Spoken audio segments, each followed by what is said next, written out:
Salut, c'est Yanto. Aujourd'hui nouvelle vidéo, on va réagir à la vidéo de la base, l'ultime théorie sur l'histoire de Joy Boy, la vérité sur le siècle oublié. Alors sachez que ce mec, je le connais, enfin je le connais pas, j'ai jamais trop parlé, mais il était dans mon lycée, il était dans mon collège, et là j'ai appris qu'il faisait des vidéos One Piece. Donc incroyable, en plus ça a l'air de putain de bien marcher. 4 semaines, 43 000 vues, donc à mon avis la vidéo, c'est pour qu'elle ait 43 000 vues, à mon avis c'est une masterclass. Donc j'ai hâte, on va réagir à ça les gars. Je vous mettrai aussi la vidéo en original en bio.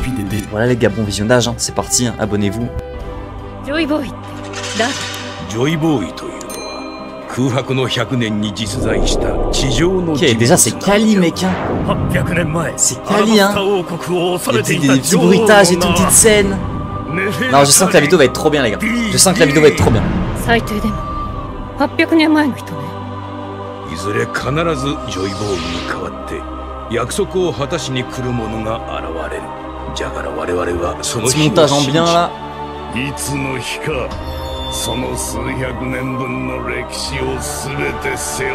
Le son c'est bon les gars là. Ah, ça m'a l'air bon comme ça. Ok, l'OST est incroyable. Et l'introduction est cool hein. Barbe viande.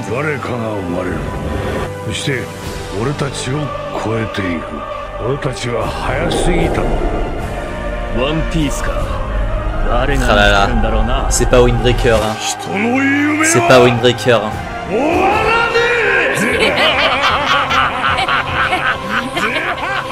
y a des noms qui traversent le temps comme des murmures interdits, des figures dont l'existence même défie l'histoire qu'on nous a racontée. Et parmi elles, un seul nom résonne avec autant de mystère, d'espoir et de chaos. Joy Boy. Joy Boy moto. Qu'a-t-il accompli pendant sa vie et pourquoi son nom résonne-t-il encore sur les mers de Grand Line? Le Ce patron. personnage énigmatique est au cœur de la prophétie du One Piece et de cette grande guerre annoncée depuis des décennies. Derrière ce sourire éternel se cache une tragédie, une promesse non tenue envers le peuple des hommes-poissons. Un combat contre un pouvoir si immense que sa propre histoire fut effacée. Mais tout a commencé il y a 800 ans, à une époque où le monde était différent. Libre peut-être, ou au bord du chaos. C'est à cette période que le premier pirate écrivit son histoire. Dans cette vidéo, on va plonger ensemble dans les profondeurs de l'histoire de Joy Boy. Nous allons explorer les théories, les faits, les indices semés par Oda depuis les premiers chapitres. Ah ouais, il a carrément fait un film, mais attends, mais c'est trop stylé. Ses secrets. Alors si la vidéo te plaît, c'est incroyable. T'abonner et à liker. Installe-toi confortablement, car on s'apprête. Wesh, l'animation elle est incroyable. L'histoire Davy Jones de One Piece. Joy Boy. Oh là là. Et pas mal hein, l'introduction elle est pas mal hein. J'aime bien pour l'instant, ouais, je kiffe. Nous n'avons encore que très peu d'informations autour de l'identité et de l'histoire de Joy. Oh, on a quoi pour l'instant? Du bon ou du Attends, on va voir si je suis bon. bon. On a quoi? On sait que Joy Boy il est passé par l'île des hommes poissons, qu'il a pas tenu sa promesse à Shirahoshi, enfin du coup à l'ancienne princesse là. On sait que Joy Boy il connaissait, on sait qu'il s'est battu contre les 20 rois là, qu'il a perdu contre les 20 rois. On sait qu'il est pote avec Zunesha et Emmett. Tout ce qu'on sait sur Joy Boy pour l'instant, non? Et on sait que c'est le tout premier pirate. C'est le tout premier pirate qui a pris les mers sur la terre, genre sur One Piece. Sinon c'est tout ce qu'on sait en vrai. Et comment a-t-il? Mais sinon on sait pas. On sait pas c'est quoi son rêve, on sait pas c'est quoi son but. De disséminer des indices sur ce personnage durant son œuvre, et ce depuis plus de 10 ans. Dépend des animations, je sais pas si c'est lui qui les a faites, mais comprendre qui il est vraiment, nous devons remonter le courant de l'histoire et identifier un à un tous les moments où son nom, sa légende ou son héritage ont été évoqués dans l'œuvre. Car chaque mention, chaque fragment, chaque silence autour de lui est une pièce. Il a un acquis de fou, ouais. Et ce n'est qu'en rassemblant après l'acquis que nous pouvons. Ouais, je suis d'accord qu'il a un acquis de fou, mais pour moi, tu vois, quand Imsama a tremblé contre le acquis de Joy Boy, c'était pas non plus parce qu'il était fou de malade, c'était aussi parce que elle se rappelle, tu vois, de Joy Boy. Elle s'est dit putain, mais qu'est-ce qu'il fait là? Il fait quoi? Pourquoi il est là, ce con, tu vois? Et mais après, oui, je pense qu'il est très puissant aussi, le acquis. Et de son histoire. Alors, je pense qu'elle a été plus choquée de la présence de Joy Boy, tu vois. Chapitre, les airs, les symboles de la première mention sur un poney. Il a séparé le ciel en deux. Ouais, non mais oui. Non mais c'est abusé ce qu'il a fait quand même. Aujourd'hui, voici tous les moments où Joy Boy a été mentionné dans One Piece. Et croyez-moi, plus on avance, plus la vérité se révèle. Les éléments du manga. Bon, oui, ça va un peu dire ce qu'on a dit là du coup. La première fois que Joy Boy est cité, ça, île des hommes poissons. Chapitre 628. Lorsque Nico Robin découvre un poneglyphe oublié dans la forêt maritime de l'île des hommes. Cette scène, elle était trop mystique. Ce n'est pas un avertissement ou un message de guerre, c'est une excuse. Une lettre d'excuse gravée il y a plus de 800 ans et signée par un certain Joy Boy. c'est la première trace directe de Joy Boy dans le récit. C'est au chapitre 649. C'est trop bizarre quand même, pourquoi il s'est excusé? Robin et le roi Neptune que l'on C'est apprend bizarre que Joy quand même, Boy est quelqu'un de la surface qui a Jure, vécu pendant le Joris, siècle oublié. j'ai la Que fresque lettre gravée dans du d'excuse bois. laissée sur le poneglyphe était adressée à C'est l'ancienne incroyable, princesse envoie-la sur Sirène. Discord. Il s'excusait de ne pas avoir tenu sa part de la promesse faite au peuple des hommes poissons. Quelle promesse? Nous ne le savons pas encore. Mais le roi Neptune raconte que depuis En sa vrai, je promesse, pense qu'il a, les hommes il a poissons dû tenir une promesse genre à l'ancienne princesse qui viendrait la sauver. Mais du coup, vu qu'il a perdu contre les 20 rois, il a pas pu, non? Je sais pas. En fait, je vois pas ce que ça peut être la promesse en fait. On continue de protéger le Noah de génération en génération pour qu'il accomplisse son but originel. C'est leur part de la promesse. Le but du Noah reste encore flou, mais on apprend que seuls les rois des mers ont la force nécessaire pour déplacer le Noah, et que ces derniers n'obéissent qu'aux ordres de l'ancienne princesse Sirène d'il y a 800 ans. Or, la princesse Shirahoshi a elle aussi éveillé ce pouvoir, ce qui fait d'elle l'arme antique Poséidon. Un point important à noter est que la princesse Sirène d'il y a 800 ans possédait deux noms, son nom de princesse, que l'on ne connaît pas, et son nom d'arme antique, Poséidon. Et c'est le même cas pour la princesse Shirahoshi. En éveillant ses pouvoirs d'arme antique, elle a hérité du nom Poséidon. Ainsi, je pense que le même schéma peut s'appliquer à Luffy, qui, en ayant éveillé son fruit du démon Ito Itonomi modèle Nika, a hérité d'un deuxième nom, Joy Boy. Mais nous en reparlerons sans doute plus tard dans la vidéo, car la révélation de l'arme antique Poséidon fait directement écho à la légende transmise dans la famille royale des hommes poissons. En effet, c'est au chapitre 626, lors de la naissance de la princesse Shirahoshi, que les rois des mers s'approchent de l'île pour lui rendre hommage. La reine Otohime explique alors qu'une princesse sirène s'éveille une fois tous les quelques siècles et est capable de communiquer avec ses animaux divins, et que la naissance de cette princesse sirène s'accompagne toujours par la naissance de quelqu'un capable de la guider pour utiliser ses pouvoirs. C'est trop bizarre, c'est trop mystique. Ça m'avait fait penser un peu comme à... il y avait... c'est dans Seven Deadly Sins. Il y avait un délire comme ça, je crois que j'ai vite fait regarder, mais il y avait un délire comme ça. Genre en mode Meliodas, il apparaît en même temps que Elisabeth, et en fait c'est des cycles comme ça. Et il y avait des théories dans One Piece justement qui disaient qu'il y avait des cycles, genre en mode, je sais pas, tous les 400 ans, un truc comme ça. Il y avait une princesse plus Joy Boy, quelqu'un pour la guider qui apparaissait, tu vois. Je sais pas, c'est très mystique tout ça. Hein. Salut Bando, salut Rustam. Personnes se rencontreront, le monde changera. C'est au chapitre 648 que l'on en apprend un peu plus sur les rois des mers et leur mission. En effet, alors que le Noah s'apprêtait à s'écraser et à détruire l'île des hommes poissons, Luffy décida de l'exploser afin d'éviter la catastrophe. Mais il fut arrêté par la princesse Shirahoshi qui réussit à appeler les rois des mers qui stoppèrent le Noah juste à temps. À ce moment précis, les rois des mers expliquèrent à Shirahoshi que les pouvoirs de la princesse furent guidés par la volonté du chapeau de paille. Ils expliquèrent aussi que le Noah a été construit de sorte qu'il puisse se faire tirer par les rois des mers. Aussi, après avoir constaté les dégâts sur le Noah, c'est qui l'a construit ce foutu navire? De l'aide de certaines personnes pour le réparer. C'est qui l'a construit ce foutu navire? À une époque différente. On en reparlera plus tard. Mec, faut être chaud pour le construire. De réparer le ah mais il y a peut-être moyen que ce soit les regorge d'informations. Les géants là. Les géants constructeurs là. Comment on appelle ça? Ah oui, la galéla. La galéla géante là. Mais genre tard à l'époque. La première fois qu'on nous parlait de Joy Boy, c'était une vibe spéciale quand même. Ouais, c'était trop bizarre, c'était mystique. Vraiment mec, en fait je sais pas c'était quoi la réaction parce que moi je regardais pas One Piece à l'époque. Mais enfin je regardais aussi, mais j'étais pas à jour dans les scans, j'étais pas sur les réseaux et tout, je voyais pas les réactions, j'étais petit. Mais tu vois, j'aurais bien aimé en fait, j'aimerais revenir à l'époque j'aimerais revenir dans le temps juste pour voir deux réactions. Pour voir votre réaction quand vous avez appris que du coup il y a Joy Boy, tu sais c'était mystique, genre mode il s'excuse, il y a une sirène qui apparaît tous les 400 ans avec un mec, Joy Boy et tout, mec, ça a l'air trop mystique, tu vois. Et la deuxième fois, c'est j'aimerais bien aussi voir vos réactions quand Im-sama est apparu.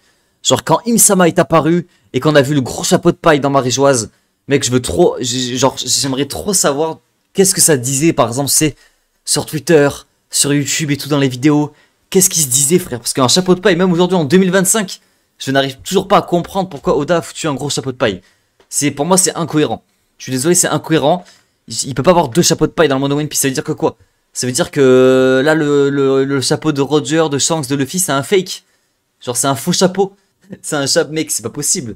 On peut pas avoir deux chapeaux de paille. Sur le lore de One Piece, très bizarre. Sur l'histoire de Joy Boy. C'est un arc important à analyser et à comprendre. Mais avant de décortiquer tout ce flot d'informations, passons aux autres moments dans lesquels Joy Boy fut mentionné. La prochaine mention flot de Joy Boy l'information a été faite dans le chapitre 967, alors que Goldie Roger et son équipage avaient atteint la dernière île et avaient appris Ah la oui, vérité bah oui, sur sur le F. siècle oublié, la volonté du dit et les armes antiques. Il y a ils cette avaient même fameuse scène, appris c'est que vrai. Par le passé, Wano était connecté au monde entier. Face à cet immense trésor, Roger ria et regretta de ne pas être né à la même époque que Joy Boy. Il décrit. Et Roger, il a intérêt de se rattraper ce golemon. Hein. Je vous jure que maintenant, quand je le vois, je suis dépité. Je vois juste un gros BDG. Hein. Je vois un Sanji en pire. Mais ça va, en fait, j'ai l'impression que vraiment, tu vois, le Roger chapeau de paille et le Roger, du coup, qui regarde le One Piece, là, qui rit avec son chapeau de pirate, j'ai l'impression que c'est pas du tout le même. Genre, je sais pas, on dirait, là, il est mature, il est adulte, responsable, tu vois, il s'intéresse au monde, il s'intéresse au One Piece. Alors que quand il est avec son chapeau de paille, c'est un gamin, tu vois, c'est un golemon, il pense qu'au cul. Pour le chapeau, on en saura plus bientôt. Mais en fait, Ezekiel, j'essaie d'y penser, je vois pas une explication logique. Genre, pourquoi il y a deux chapeaux de paille? C'est trop bizarre. Genre, imagine c'est le chapeau de paille de Joy Boy, c'est dire que quoi? Il y a un boug, il a fabriqué des faux chapeaux de paille et Roger c'est juste un fanboy de Joy Boy, il a un faux chapeau de paille. Ouais, tu peux Rustam, tu peux. Incroyable. Mais faites pas des pavés parce que les théories avec des pavés de immenses, je les lis pas. Son histoire comme Frère, je sais pas vous envoyer des théories, c'est des théories. Là regarde, il y a un mec qui a envoyé une théorie il y a pas longtemps. Get la gueule. Get la gueule de la théorie. Frérot, abuse. Abuse, il a mis un pavé gros. À chaque fois c'est ça. C'est pour cela qu'il nomme Faites, cette île résumé. Love Tale. C'est au chapitre suivant. C'est Otama qui les a fabriqués. Qu'on comprit que Roger et son équipage sont arrivés trop tôt. Il repensa aux voix qu'il entendit lors de son arrivée sur l'île des hommes poissons. Ces voix appartenaient au roi des mers et disaient que il est sous Frozen le roi des mers. C'est quoi ces gueules de con? Dans une mer lointaine. Ils se réjouissèrent du fait que le moment où les deux rois se rencontreront à nouveau approchait. À ce moment-là, les rois des mers parlaient très probablement de la naissance de la princesse Shirahoshi et de Monkey D. Luffy, l'arme antique Poséidon, et l'homme capable de guider ce pouvoir pour faire le bien. Roger comprit que dans le futur, quelqu'un trouvera le One Piece, suggérant ainsi que lui et son équipage Roger, on dirait vraiment qu'il a pris de la maturité pour qu'il comprenne ça. Avant, il s'en battait les couilles, j'ai l'impression. Je vais rien dire car c'est une théorie et ça concerne aussi le prochain chapitre. Ouais, bah trésor de Love Tale. Ensuite, c'est Kaido qui mentionna Joy Boy au chapitre 1014. En effet, après avoir battu Luffy une énième fois et regardant son corps tomber vers la mer, il déclara que Luffy n'a pas pu devenir Joy Boy lui aussi, suggérant que Joy Boy est la personne qui pourra le vaincre. Pour la première fois, le nom Joy Boy n'est plus une légende du passé, il devient une identité potentielle. Quelqu'un, aujourd'hui, pourrait hériter de ce nom. Joy Boy n'est plus seulement un homme, c'est un titre. Et cela fait de suite écho au titre. Mais c'est juste le chapeau de Roger. Tu crois qu'ils l'ont gardé un chapeau de 800 ans? Alors explique-moi pourquoi il y a deux chapeaux dans One Piece. Il y a un chapeau à Marie-Joise et un chapeau sur la tête de Roger. Pourquoi il y a deux chapeaux? Et d'ailleurs le chapeau de Roger, il était à qui, tu vois, avant Roger? Et donc que porte la princesse Sirène ça qui est bizarre. Après avoir éveillé ses pouvoirs. En parlant d'éveil, j'aimerais bien voir. J'espère qu'un jour on verra qui c'est qui a transmis le chapeau de paille à Roger. Ça serait fou de savoir ça. Bah c'est un chapeau. Ouais mais gros, mais c'est pas juste un chapeau. Ce serait trop bizarre. Genre c'est juste une coïncidence. Que Roger ait le même chapeau que Joy Boy. C'est juste une coïncidence. Après mais j'ai une théorie hein. Moi je pense Joy Boy, à l'époque là, par l'époque il y a 800 ans, c'était un revendeur de chapeaux de paille. Il avait un commerce de chapeaux. Il vendait des chapeaux à tout le monde hein. Il y a moyen les gars hein. À l'époque fallait vivre hein. Il y avait pas internet, il y avait rien hein. Fallait se faire son pain. Moi je pense qu'il était commerçant au marché, il vendait ses petits chapeaux de paille, et c'est pour ça que, voilà, hein, il y a plusieurs chapeaux dans le monde. Hein.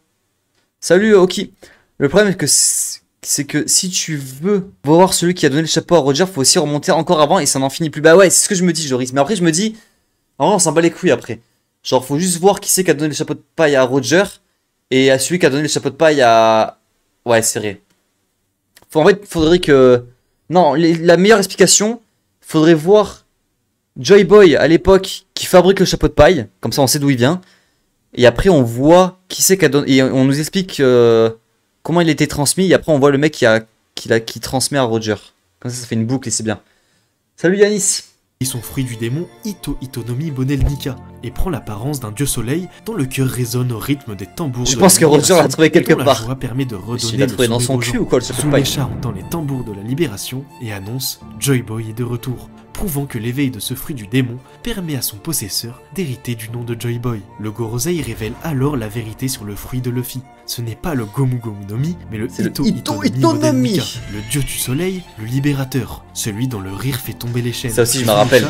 Lui, le reconnaît. Je venais juste de commencer One Piece à cette époque. Gros, sur les réseaux ça pétait. Moi c'est à cause de ça le gars.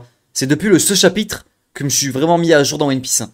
Genre, je me rappelle très bien, c'était quand à l'apparition du Gear 5, c'était à cette période-là, à fin Wano et tout. Je commençais vraiment à me mettre à jour, j'étais à jour sur tous les scans. Et après j'ai eu l'envie de faire les vidéos et tout, tu vois. Momonosuke pendant la bataille de Nigashima reconnut Joy Boy en Luffy, car c'est au chapitre moi aussi j'ai hâte Yacine. On apprend que Zunisha était un compagnon de Joy Boy et qu'il a commis un crime il y a 800 ans qui lui a valu d'être condamné. Imaginez, c'est juste celui d'Emmet qu'il a laissé en attaquant il y a 200 ans. Ouais, mais oui, je sais, peut-être, hein. Peut-être, mais ça explique pas pourquoi il y a 2 chapeaux de paille. A marché pour l'éternité en ça agissant uniquement sous ordre. Ce mystérieux éléphant a été introduit dans l'arc Zou, et c'est au chapitre 821, lorsqu'il s'est fait attaquer par Jack, qu'il supplia Momonosuke de lui donner l'ordre de se défendre. On apprend aussi que le peuple des Minks vit sur le dos de Zunisha depuis plus d'un millénaire. Mais passons aux choses sérieuses. C'est dans l'arc Egghead. Oh, wesh, 5 abonnements! Rustam en pétard! Rustam en pétard ce soir. Merci beaucoup, Rustam. DGG, les gars. 5 abonnements, frère. T'as un baiser, frère. Putain, on a combien de subs, les gars? Vous avez pété votre crâne ce soir. 101 plus. On est à 106 subs, frère. 106. Vous avez cassé, vous avez pété votre crâne, frère. Mec, ça n'en finit plus. Hein. Merci beaucoup, Rustam. Hein. T'es un bon. Ce soir, je mange. Demain, les gars, je vais pas manger des pâtes. Ça fait plaisir. La soirée, elle pue sa mère. Mais au moins, j'ai des subs. Ça fait plaisir. 106 comme les Nibar à Tsunade. Quoi? Frérot, je n'ai pas regardé Naruto, je n'ai pas la ref. Tu me spoil les Nibar à Tsunade, je suis déçu, Moxide. Merci beaucoup, mon Kid du Luffy. Arrête-toi. Cet utilisateur a déjà offert 37 abonnements. Arrêtez, les gars, arrêtez, c'est bon, vous avez offert assez, là. Gardez pour jeudi, Mais merci, les gars, ça fait plaisir. Vous êtes des bons. Joy Boy avait offert un chapeau de paille géant à émettre, peut-être. Ah! Attends, Quares. J'ai une vision. Hein. Genre, peut-être que chapeau de paille. Arrête, Zakiel, hein. Tu peux pas parler, frère. Vous êtes fous. Vous êtes fous, les gars, laissez-moi parler, frère. Le siècle oublié et les fruits du démon. En effet, c'est au chapitre 1069 que le scientifique Vegapunk reconnaît le dieu du soleil Nika en Luffy. Ce fruit est si important et problématique que le gouvernement mondial décida de cacher son nom. Ensuite, en vrai, les gars, que les fruits du démon... Jeudi, on peut faire ça. Hein. Jeudi, les gars, on fait une radio One Piece après le chapitre. Vu qu'on a fini Windbreaker, on n'a plus rien à faire. Donc on fait jeudi, on fait soirée One Piece. Sont la concrétisation. Merci Portuzoris, t'as régalé ce soir. Pour l'avenir de l'humanité. Et comme ces choses sont contre nature, elles attirent la colère de Mère Nature et empêchent les utilisateurs du fruit du démon de pouvoir nager. Mais à la mort de Vegapunk, tout change.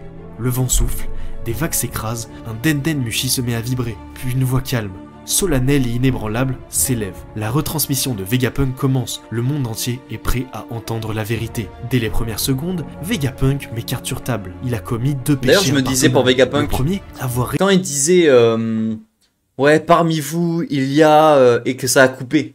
Je pense qu'il parlait des David... Je pense qu'il parlait du clan Davy. Hein. En mode, il y a le clan Nika et le clan Davy. Rêver de créer une source d'énergie éternelle pour faire progresser le monde. Une flamme sans fin, la Mother Flame. Le second, avoir osé déchiffrer les poneglyphes, violant ainsi la plus grande loi du gouvernement mondial.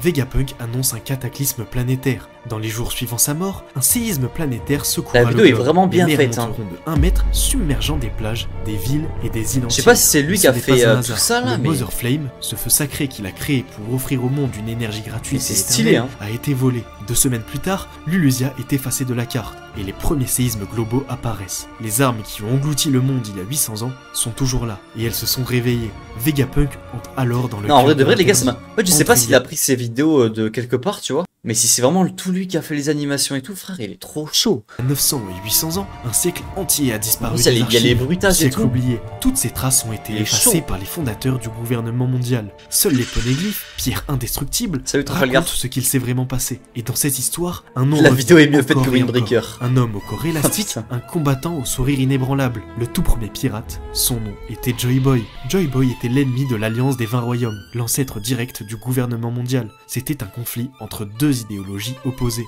Un royaume avancé, technologiquement bien plus puissant que le monde d'aujourd'hui. Une guerre titanesque éclate. À la fin du siècle, Joy Boy est vaincu, ce qui met un terme au siècle oublié. Mais le monde n'est plus le même. Les anciens continents sont engloutis sous 200 mètres d'eau, soit l'équivalent de 200 utilisations de l'arme antique qui a frappé Lulusia. Les civilisations d'alors ont disparu. Et pourtant, ce n'était pas une catastrophe naturelle, c'était une destruction. C'est équivalent à provoquée par les 200 armes coups d'armes antiques. Et aujourd'hui, ces armes sont de retour, et Joy Boy a tenté de s'assurer que les 3 armes antiques seraient transmises aux générations futures. Pourquoi? Nous ne le savons pas encore, mais c'est cette ambiguïté qui pousse Vegapunk à ne pas désigner un camp comme le bon ou le mauvais. Il déclare que l'équipage du roi des pirates avait toutes les connaissances, mais il ne comprend pas pourquoi ils n'ont pas agi. Au bord de la révélation, Vegapunk s'adresse à ceux qui portent la mystérieuse lettre D.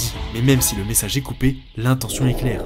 Ouais, c'est ça qui est bizarre, c'est que vraiment tout est lié à Joy Boy en fait, parce que Roger avait toutes les capacités pour régler tout ça, tu vois, le One Piece et tout, mais en fait c'est juste le fait que ce soit pas Nika. Qu'est-ce qui change?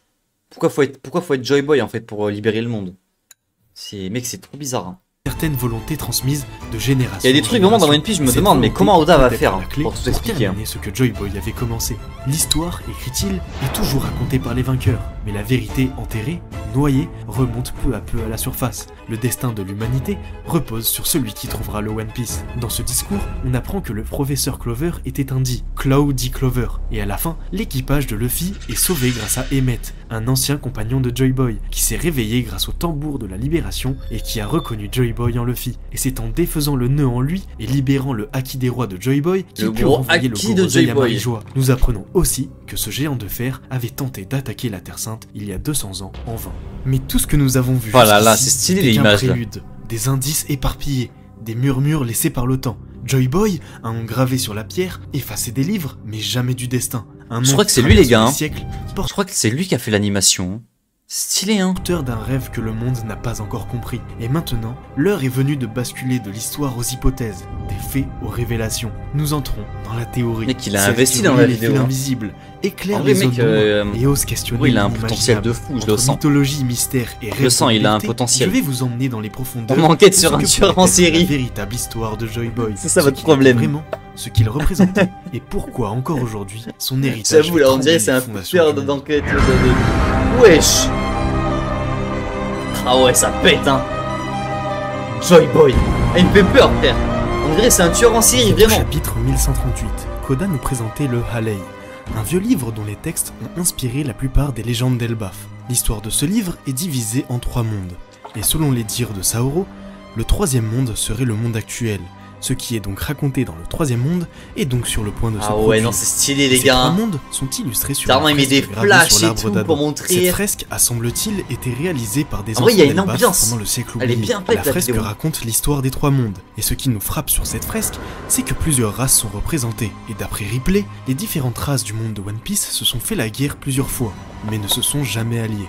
Ainsi, si le 3e monde représente le monde actuel, le 2e monde représente selon moi le siècle oublié, il y a entre 800 et 900 ans. Et le 1er monde représente le monde antique de One Piece, il y a entre 2000 et 3000 ans. À partir de ce constat, nous allons découvrir l'histoire de Joy Boy et du siècle oublié à partir du texte du 2e monde. C'est investi pour la vidéo, elle est trop bien. Hein. Là en plus c'est pas le Mont Corvo, hein. Ils ont pas une équipe, il a pas une équipe tout derrière lui. Hein. Là c'est tout lui qui a fait. Hein. Moi je pourrais pas faire ce genre de vidéo. J'avais essayé une fois mais vas-y frère. Moi juste un golemon qui crie à la suite des bouleversements du premier monde, marqué par l'exploitation excessive des ressources terrestres, c'est pour ça j'ai du respect pour ce genre de vidéo. Des opprimés contre leurs dirigeants, c'est du taf, hein. L'écriture, le montage et tout. Débuta le second monde, bourbier. Où, dans le vide, il y avait du souffle. La civilisation, autrefois détruite, entama lentement sa reconstruction. Cependant, l'apparition de Redline divisa le monde jadis uni en plusieurs grandes îles. Le dieu de la forêt. Non, je suis pas sur mon corps, le Mont Corvo aussi. L'un des peuples autrefois opprimés, les Boucanais, se rassembla sur une île que l'on nomme aujourd'hui l'Ancien Royaume. Là, ils mirent à profit une technologie ancestrale issue du 1er monde, capable d'exaucer les vœux. Peu à peu, les rêves des Boucaniers prirent forme à travers d'étranges artefacts, les fruits du démon. À mes yeux, les Boucaniers sont le peuple à l'origine de l'Ancien Royaume. Historiquement, ce sont eux qui furent à l'origine de la colonie française de Saint-Domingue, laquelle deviendra plus tard Haïti. La première première nation noire du monde moderne, une nation née de la révolte, fondée par d'anciens esclaves, des marginaux et des rebelles, ayant conquis le... Dans le Nouveau Monde, il existe une force mystérieuse, le siècle oublié. Certains secrets sont gravés dans la pierre, d'autres dans la mémoire des dits. Quand la vérité menace l'équipe du monde, une légende revient en terre l'histoire. Cet homme, il l'appelle Joy Boy, To Doom. One Piece unité spéciale. D'accord, je laquelle? leur liberté dans le sang. Tout comme les frères de la côte, leurs prédécesseurs, stylé. ils portaient en eux l'esprit de rupture et d'insoumission. Lorsqu'un boucanier consommait l'un de ses fruits, il obtenait des pouvoirs extraordinaires. Mais en contrepartie, il perdait la capacité de nager. Les témoins, terrifiés par cette regarder combien d'animés à peu près. Les démons, je sais envoyés pas, par les peut-être dieux de la forêt. une vingtaine, je pense. Non, peut-être moins, je sais pas, quinzaine. Dans ce contexte, le soleil devient le symbole de la liberté et de la libération. À la suite de la chute du premier monde, qu'il est à sa 10e bière. Commencèrent à associer la parce qu'il lumière nous a lâché, là, il nous a laissé un même discours. d'émancipation. Libérés du joug de la domination des anciens oppresseurs, les peuples goûtèrent pour la première fois à une existence affranchie. Dans certains territoires, cette liberté donna naissance à une vie paisible, fondée sur l'autonomie et le respect mutuel. Mais ailleurs, ce même idéal dégénéra en violence, pillage et chaos. Car laissée sans limite, la liberté devint une arme aussi destructrice que l'oppression qu'elle avait remplacée. Une réalité qui explique pourquoi la véritable anarchie est rarement tolérée. Mais qu'il est d'une longtemps. atrocité, Les deux lui. conséquences de la liberté, Weeble. la liberté respectueuse et Cette l'anarchie fraude. totale, sont Oh, les deux Mihawk. faces d'une même pièce. On retrouve ces Le qualités grand incarnées Mihawk. dans les figures de Goldie Roger et Rox Xebex. Ah là là, cherchait Xebex. simplement à vivre librement. Mec, sans à cette époque, imposer on le voyait sa comme un volonté aux monstre. autres, tandis que Xebex, Alors que mec, aspirait c'est à le meilleur renverser personnage l'ordre all-time de One à le Piece. plonger dans un chaos J'adore anarchique, Xebec. à l'image de son équipage et de son repère, l'île des pirates. Cette opposition se perpétue dans la nouvelle génération, notamment à travers Luffy et Barbe Noire. Tous deux poursuivent la liberté, mais l'un la défend avec intégrité, tandis que l'autre l'utilise comme prétexte pour semer le désordre. Mais là, il y a et encore plus de dominer choses le à monde. dire. Là, maintenant qu'on Le sait que plus c'est violent touché un furent les Davy et humains tout, là, il y a. ordinaires, démunis de pouvoir Il y a ou trop de choses à protection. dire. Par crainte d'un retour Tu le sens aux comment, le ténèbres chapitre du passé, 1960? ils s'unirent et Ah, mec, fondèrent va être l'Alliance, exceptionnel, hein, je l'embryon sens. de ce que deviendra Là, on commence le God Valley, gouvernement donc ça mondial. peut être que Cette incroyable. nouvelle autorité érigera l'ordre. Ah, je préfère Zoro quand même. Je Voir préfère la Zoro. domination en idéologie Quand même. s'opposant directement à l'excès de liberté qu'il tenait pour responsable du chaos. Ceux de la demi-lune rêvaient, ceux de la lune rêvaient. Dans cette époque troublée, un homme du nom de Joy Boy fit son apparition. Animé par un désir profond de liberté, il décida de prendre la mer, découvrir le monde et propager sa vision de la liberté. Il devint ainsi le premier pirate du monde de One Piece. Ok. Il avait un rêve, rassembler toutes les races du monde autour d'une immense célébration, une fête mondiale qui symboliserait l'union retrouvée. Son histoire et son rêve inspira d'autres à suivre la même voie. Ce furent les premiers pirates, nés d'un rêve commun d'émancipation. Au fil de son voyage, Joy Boy rassembla autour de lui de fidèles compagnons, parmi lesquels Zunesha et Emmett. Ensemble, Emmett. ils sillonnèrent le monde, Il y a portant des secours fous, frère, aux dans peuples l'équipage. Il y a opprimés, pas des incarnant humains l'esprit de normaux, libération sinon, hein. et de justice propre au légendaire dieu soleil. Il devrait Nika l'inviter en Delbaf. vrai en Mais live. pour réaliser son rêve, Ouais, Joy pourquoi Boy pas, on devait verra. détruire Redline. En effet, grâce à la technologie avancée de l'ancien royaume, son pays d'origine, et à 3 artefacts légendaires, les armes antiques, il entreprit de détruire le serpent rouge de feu, responsable de la fragmentation de la planète. Leur objectif était de combler les vides et de réunifier les terres en un seul continent. Ce supercontinent s'appelait autrefois la Pangée. La Pangée, du Ah oui, je ancien me rappelle Pan, cette théorie. qui hein. signifie tout, et G qui signifie Il y avait terre, qu'un seul désigne continent un avant. supercontinent qui existait il y a environ 335 à 175 millions d'années, durant les ères paléozoïques et mésozoïques. Ce nom fut repris par le gouvernement mondial pour nommer leur château, se situant au sommet de Redline. Le roi Harald partageait la En vrai, même moi, j'y- vision oh, et Harald, le même idéal sale que Joy Boy, chien de merde. relier toutes les nations du monde afin de les unir et leur offrir Putain, la il me liberté. manque ce Harald là. Comme expliqué au Il me chapitre manque ce Harald, 253, le Harald ils jeune. portaient sans cesse à l'opposition du Là gouvernement maintenant on a un mondial. chien. Au cours de leur voyage, Joy Boy et ses amis Harald firent Prime, des rencontres vraiment. décisives. Parmi elles, celle de Nefertari Lily, ancienne princesse du royaume d'Alabasta, avec qui ils tissèrent des liens d'amitié profonds. Ça aussi, je vous avoue, j'ai du mal à comprendre. hein. En fait, j'ai l'impression qu'il y a vraiment un lien entre Vivi et Im-sama et j'arrive pas à comprendre. Genre, tu sais, tout le bail de Imnerona, de l'ancienne princesse Lily, tout ça, j'ai jamais. Il faudrait que je relise le chapitre parce que j'ai du mal à comprendre tout ce bordel.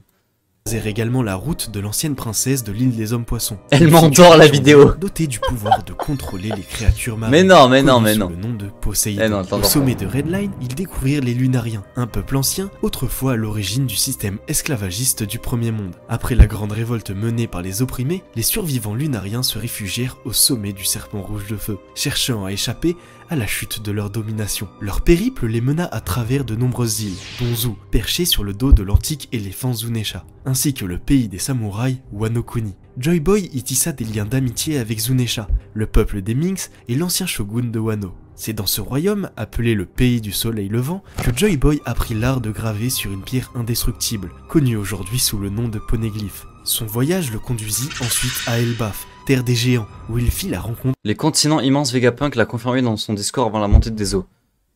Ah oui, non, mais ça j'y crois, moi, hein, qu'avant qu'il y avait une Pangée, hein, qu'il y avait genre qu'un seul continent. Mec, Pangée... Mec, le château il s'appelle Pangea. Pangea. Je sais pas, Pangea, je sais pas comment on le dit. Non, moi j'y crois à cette théorie. Lily était alliée à Imu et l'a trahi en dispersant les poneglyphes. Ah oui, voilà, c'est ça. Du légendaire équipage des charpentiers géants de la Galela, maître Galela, bâtisseur du monde antique. Cet équipage possédait un savoir-faire unique, bâtir les navires. Lisez ma théorie pour vous éveiller. Le plus redoutable qui est. Gros, ta théorie, j'espère pas le fait. J'espère pas les longues. Hein. Waouh, waouh, waouh! Ah, abuse, frère! Ils apparaissent pour la première fois au chapitre 1154. Après. Comme une centaine de géants. Tout vient de la lune. Et on va aller sur la lune. Le dernier arc sera sur la lune. Guerriers maniant le marteau comme une arme, ils incarnaient la puissance. Vous verrez. La maîtrise technique.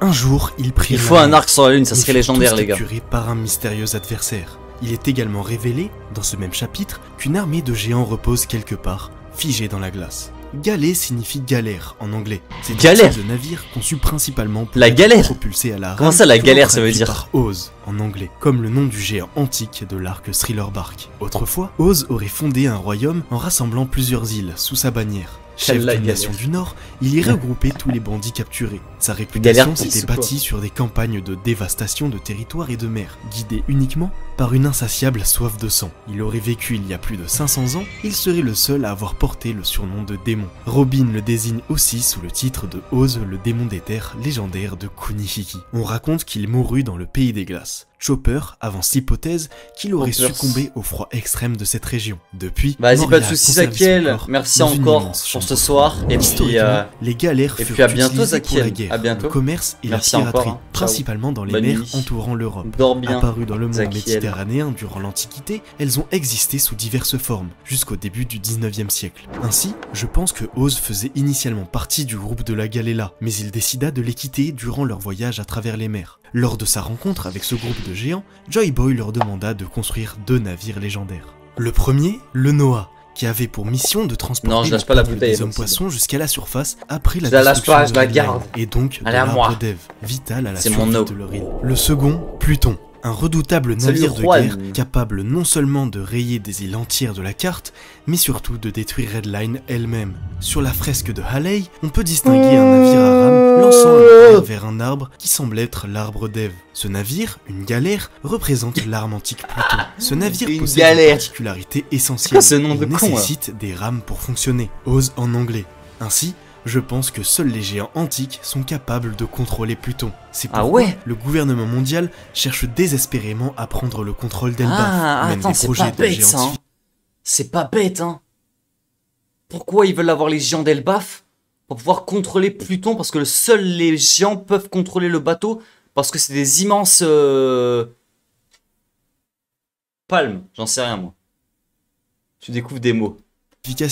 Et porte une obsession particulière aux géants, car celui qui parvient à rallier les géants à sa cause ou à les contrôler peut alors dominer l'arme antique Pluton. Voilà pourquoi dans le chapitre 1156, Xebex cherche aussi la Galela afin de raviver l'arme antique Pluton et renverser le gouvernement mondial. C'est aussi ce groupe de géants que les monstres des mers mentionnèrent au chapitre 648 pour réparer le Noah. Les géants de la Galela se rendirent à Water 7. Ah mais attends, mais le bateau qu'on voit dans les airs, c'est peut-être le Noah en fait. C'est le Noah, sauf que là le Noah il est inerte au sol. Mais peut-être que si le répare, ça ferait le bateau qu'on voit dans la fresque. Je sais pas. Je pense que j'ai pas entendu. Je pense que les géants c'est un avantage. Je pense que si Joy Boy avait rallié les géants, il aurait gagné chose que Luffy va faire. Charpentier, où ils construirent ces 2 navires légendaires. Ils prirent soin de confier les plans de Pluton aux maîtres charpentiers de la ville, qui les transmirent de génération en génération. Ainsi, Joy Boy devait absolument réunir les 3 armes antiques pour réaliser son rêve. Cependant, la 3e arme antique, Uranus, le dieu du ciel, était entre les mains des Lunariens. installée au sommet de Redline. Cette arme ne pouvait fonctionner qu'avec une énergie antique et abondante dans l'ancien royaume, aujourd'hui recréée par le docteur Vegapunk, la Mother Flame. Joy Boy et ses compagnons décidèrent de rassembler les armes antiques en un seul lieu, afin de combiner leur puissance et détruire Redline. Je pense que cet endroit n'était autre que Enies Lobby. Situé à proximité de Redline, cette île présente deux particularités intéressantes. Il y fait jour en permanence et il n'y pleut jamais. De plus, elle repose sur un immense gouffre, semblable à celui apparu à Lulusia après avoir été frappé par l'âme antique du gouvernement mondial. Le One Piece est sur Enies Lobby. Gardez à l'esprit que durant le siècle oublié, tout n'était pas idyllique. De nombreuses races étaient victimes de persécutions, comme le peuple des Tontata, réduit en esclavage par la famille Don Quichotte. Certains rois étaient contre toute forme de liberté. L'homme a tué le soleil et est devenu Dieu. Pendant que Joy Boy poursuivait son grand projet d'unification et de libération du monde, certains rois redoutaient profondément son idéologie de la liberté. C'est ainsi qu'une alliance de 20 royaumes, connue aujourd'hui sous le nom de gouvernement mondial, découvrit son plan. La paranoïa s'installa. Il craignait que j'aimerais trop voir le combat et qu'une nouvelle domination le combat là le jour. Des 20 rois contre Joy Boy. Des esclaves. Pourtant, Joy Boy solo 1v20. Désormais puissants et unis, n'avaient jamais eux-mêmes subi. Ça peut être légendaire le combat, il peut être légendaire, il peut être incroyable. Ce phénomène de haine héritée est d'ailleurs un thème récurrent de One Piece, illustré à travers Oddie Jones sur l'île des Hommes Poissons, le clan Kurozomi à Wano ou encore l'enfance de Doflamingo. Malgré l'hostilité de cette alliance, Joy Boy disposait d'un soutien écrasant de l'ancien royaume. Le plan semblait se dérouler sans encombre, jusqu'à ce qu'un drame survienne. Pour l'accomplir, il fallait réunir les trois armes antiques. Uranus, le contrôle du ciel, Poséidon, la maîtrise des mers, et Pluton, la maîtrise des terres. Mais Zunesha commit une erreur fatale. Chargé d'acheminer Uranus jusqu'à Enies Lobby, il se trompa de lieu de rendez-vous. C'est quoi aussi Au pire, il fut intercepté en chemin. Résultat, Uranus tomba entre les mains de l'Alliance. Joy Boy prit alors la décision Pourquoi Zunesha il est de puni Poséidon aussi à l'abri sur l'île des bizarre, Hommes Poissons ça. Et Pluton à Wano, afin de les protéger. Il est énorme cet enculé. A noter que Enies signifie navire en grec ancien, ah ouais, ce qui fait d'Enies Lobby le hall du navire, ou quai. Grâce à la puissance colossale d'Uranus, l'Alliance pouvait désormais rivaliser avec Joy Boy et l'ancien royaume. Le plan était ruiné. Sans les trois armes antiques, il devenait impossible de détruire Redline et d'unifier le monde.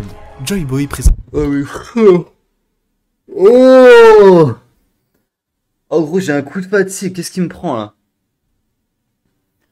Oh je suis à deux doigts de m'endormir là. J'en peux plus. Tout ça à cause de Windbreaker.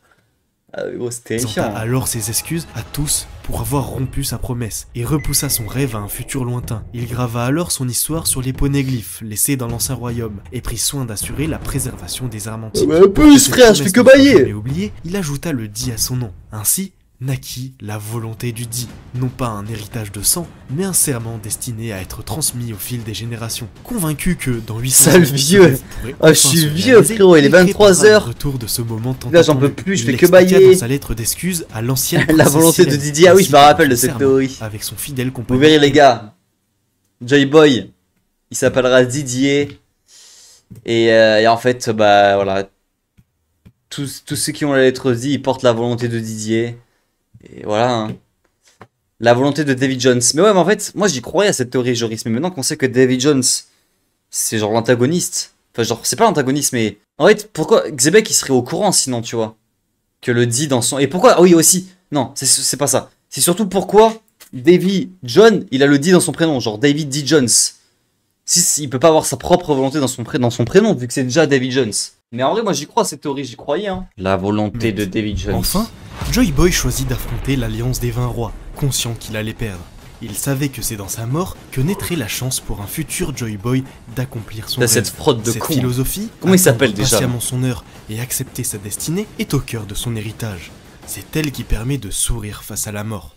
Une vision qui me rappelle fortement celle d'une figure mythologique, dont Oda aurait pu s'inspirer pour créer Joy Boy, le héros Gilgamesh. Pour la faire courte, il y a plus de 4000 ans, Dans la cité prospère de Rook régnait Gilgamesh, roi d'exception. Oula, ça part en cours d'histoire là. Sa force et son intelligence étaient inégalées, mais son orgueil le poussait à tyranniser son peuple. Les habitants, désespérés, prièrent les dieux de lui opposer un égal, capable de tempérer son arrogance. La vidéo est bien. Ils hein. créèrent alors Enkidu. Mec, du début à la fin, il y a de l'effort pour le montage. Tout de la civilisation. Stélie, ah oui, Stélie, ouais. Il découvrit le monde des hommes et perdit son lien avec la nature. Moi, une fraude. Apprenant que Gilgamesh ça fait longtemps qu'on l'a pas vu, il devient cool. Enkidu partit l'affronter. Leur combat fut intense, mais aucun ne prit le dessus. De cette confrontation naquit une amitié indestructible. Ensemble, ils décidèrent d'accomplir des exploits dignes des légendes. Ils partirent abattre Umbaba, le gardien monstrueux de la forêt des cèdres. Et malgré les avertissements des dieux, le tuèrent. Plus tard, elle est tellement bien que tu payes 24. Ah ouais, non, mais je suis fatigué, elle m'endort aussi. Qui envoya le taureau elle m'endort la vidéo. vidéo. Pour les punir. Une fois mais encore, je sais reconnaître une bonne vidéo. vidéo. Les dieux ne pouvaient tolérer de tels affronts. Ils décidèrent qu'Enkidu devait mourir. La maladie le frappa et il s'éteignit après de longs jours de souffrance. Gilgamesh, accablé par le chagrin, découvrit alors sa propre mortalité et fut saisi d'une peur insurmontable de la mort. Il se lança alors dans une quête désespérée bon, là, ça part en... Utnapishtim. J'aurais dû mettre, ouais, je pense que l'autre elle aurait été meilleure. L'autre elle était plus courte, le sujet m'intéressait plus. Il le trouva. J'aurais peut-être dû mettre le secret de la vie éternelle. Utnapishtim lui révéla l'existence d'une plante. Voilà, ça part en cours d'histoire pendant 30 minutes. Gilgamesh réussit à l'accueillir, mais épuisé, il s'endormit et un serpent vint la dérober. Vaincu, il retenu que ça, moi. Il comprit que l'immortalité n'était pas destinée aux hommes et que sa véritable œuvre serait sa cité et ses réalisations. Son épopée devint un récit éternel, transmis de génération en génération. Accepter sa propre mort et lui faire face avec un sourire est un thème récurrent de One Piece. Souvent associé au porteur du Di, on le voit par exemple avec Goldie Roger lors de son exécution à Locktown, ou encore Monkey D. Luffy reproduisant ce sourire au chapitre 99, Kozuki Oden face à Kaido, Pedro lors de son sacrifice contre Perospero, ou encore Yasue durant l'arc Wano. Sourire devant la mort, c'est embrasser son destin et placer sa confiance dans l'avenir. Il ne fait guère de doute que Joy Boy lui-même a affronté la fin avec un sourire, c'est sûr que son héritage survivrait à travers les âges et qu'il reviendrait un jour. Beaucoup interprètent l'expression « le soleil a été tué » comme une allusion à la mort de Joy Boy, vaincu par les dragons célestes. En réalité, elle symboliserait plutôt la chute de l'idéologie de la liberté. La phrase « ils sont devenus des dieux » renverrait au fait que, avec l'anéantissement de la faction de Joy Boy, qui égalait la puissance d'Uranus, la force écrasante des vainqueurs inspira une telle crainte qu'ils furent perçus comme des divinités. Quant à Zunisha, il fut condamné à errer sur les mers pendant des siècles, puni pour son erreur. Sur son dos, on est sur une chaîne de mythologie, se trouve un rod poneglyph, Bellec, on est sur Arte. De Loftail. Il est possible que c'est Uchiwa Kamaru, le cycle du soleil ou de la lune, et que la localisation de Loftail change au fil du temps. Ainsi, son entrée ne serait accessible qu'à un endroit précis. Sinon toi tu vas le prendre dans le baba. Le dieu de la mer entra en fureur. Et ils ne se rencontreront jamais. Je vais le prendre dans le baba. À force d'utiliser Uranus face à Joy Boy, le niveau des mers monta d'environ 200 mètres. Des tempêtes dévastatrices éclatèrent. Les rois des mers surgirent. Et beaucoup crurent alors que le dieu de la mer était en colère. L'ancien royaume grava sa promesse et son histoire sur les poneglyphes, qui furent ensuite dispersés à travers le monde à cause de l'erreur de Nefertari Lili, en réalité une alliée de Joy Boy. Pour empêcher l'alliance d'abuser d'Uranus, Joy Boy scella la flamme originelle, indispensable pour utiliser l'arme, à l'endroit que l'on connaît aujourd'hui sous le nom de Loftail. Ainsi, le gouvernement mondial fut contraint, des siècles plus tard, de voler la flamme mère de Vegapunk pour réactiver Uranus, comme lors de l'attaque contre Lulusia. Après la guerre, Calm Belt fut créé, divisant les océans en 4 et formant les zones dépourvues de vent, rendant presque impossible les traversées entre ces mers. Ce fut la fin du deuxième monde. La naissance des dragons célestes. Les humains victorieux, initialement les 20 rois, à l'exception de Lily, gravirent Redline jusqu'à Marie-Joise. Après avoir éradiqué les lunariens qui la vidéo elle est longue. Ils portèrent leur épée face au trône vide et fondèrent leur gouvernement mondial. Plus, les gars. Leur choix de Marie-Joise. Windbreaker, la vidéo. Mec, ce soir, je suis pas bien ce soir. Ce soir, cette semaine, je suis pas bien, les gars. Avec toutes les preuves que j'ai sur toi, je peux affirmer que tu es un détraqué sur les bords. Comment ça? Pourquoi je suis un détraqué? Qu'est-ce que j'ai fait encore?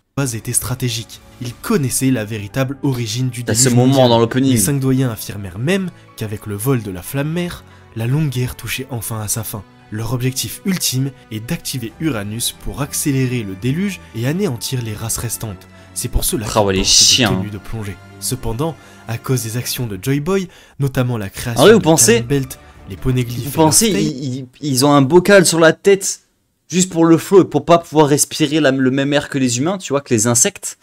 Vous pensez vraiment qu'il y a vraiment un sens et qu'ils portent le casque parce que genre, du coup, le monde il va couler, genre. Et c'est genre une combinaison. Après, j'ai vu Niantou se balader tout nu à 3h du matin. Comment ça, Rustam? Option 1? Moi, en vrai, j'ai plus tendance à croire l'option 1 aussi, hein. Genre en mode juste pour pas respirer. Je pense pas quel est l'intérêt de porter un scaphandre toute l'année, toute la vie. Tu le portes au moment où le truc commence à couler. Aucun sens, c'est juste des chiens. Ouais, bon, on est d'accord, moi je pense ça aussi. Le gouvernement mondial est coupé de sa source d'énergie et ne peut pas exécuter son plan immédiatement. Ils réalisèrent aussi que le camp de Joy Boy, incarné par la volonté du Di, a laissé un héritage, destiné à repousser ce plan dans un futur lointain. Pour empêcher la résurgence de cette menace, le gouvernement mondial effaça alors l'histoire, créant ce qu'on appelle aujourd'hui le siècle oublié. Dans ce contexte, les dragons célestes règnent d'une main de fer, car leur idéologie, l'ordre par la domination, s'oppose fondamentalement à celle de la liberté portée par Joy Boy. Après la chute de la puissante faction de Joy Boy, plus personne ne pouvait contester leur pouvoir. Au fil des générations, leur oppression au nom d'un ordre supérieur se radicalisa, sombrant dans le racisme et la suprématie. Ils manipulèrent l'histoire en secret, glorifiant leur passé et se proclamant la race supérieure, voire sur des dieux. 10 km, jamais de la vie, ils seront sous l'eau. Bah oui, c'est ce que je me dis. Et puis au pire, si c'est inondé, ils mettent leur bocal au dernier moment, tu vois. Pour moi, si Mook qui va voir des humains, il vient devant ses yeux pour se rassurer sur sa supériorité. Ah ouais? Qui domine le monde entier. Ainsi, Joy Boy incarne bien plus qu'un simple héros disparu. Il est le symbole intemporel de la liberté et de l'espoir face à l'oppression. Son rêve d'un monde uni, brisant les chaînes de la tyrannie et des barrières, continue de résonner à travers les âges, porté par Joy Boy le sauveur. Alors que l'histoire de One Piece avance, son héritage éclaire le chemin des nouveaux aventuriers, prêts à défier le gouvernement mondial. Joy Boy, tu commences à nous faire chier. Et faire trembler Red Line. La vidéo, elle m'a dégoûté de Joy Boy. D'être terminée, elle ne fait que commencer. Le futur appartient à Pourquoi on est aigris, les gars, ce soir? Son flambeau et pourquoi on est aigris? Accomplir ce rêve ancestral. Pourquoi ça fait 2 streams on est aigris comme ça là? Ça va pas, frère. C'est Windbreaker. Windbreaker, il nous a cassé le cul, hein. Vraiment, il a niqué notre vie, Windbreaker. Non, en vrai, frérot, très bonne vidéo, frérot. La vidéo, en vrai, de vrai, la vidéo elle a du potentiel, mec. La vidéo est incroyable. Non, vraiment, GG, gros. GG, il a un potentiel. Je m'abonne, je suis même pas abonné. Je m'abonne et on regardera la deuxième vidéo plus tard. En vrai, il est chaud. En vrai, c'est une bonne vidéo. Juste que nous, vas-y, frère, on est des bâtards. On est là. À la fin, on a craqué. Mais en vrai, de vrai, pour des humains qui veulent se caler, demander des bonnes vidéos One Piece et tout, mec, elle est trop bien la vidéo. Elle est bien travaillée, bien écrite, bien montée. Il y a un bon fil conducteur. Allez, masterclass, la vidéo, bonne miniature. Il a compris un peu la méta des titres, des miniatures et tout. Non, franchement, c'est propre, hein. Mais elle, tu vois, elle a l'air stylée aussi. Tu vois, elle fait que 10 minutes. Et le titre, le sujet m'intéresse beaucoup plus. On y réagira un autre jour.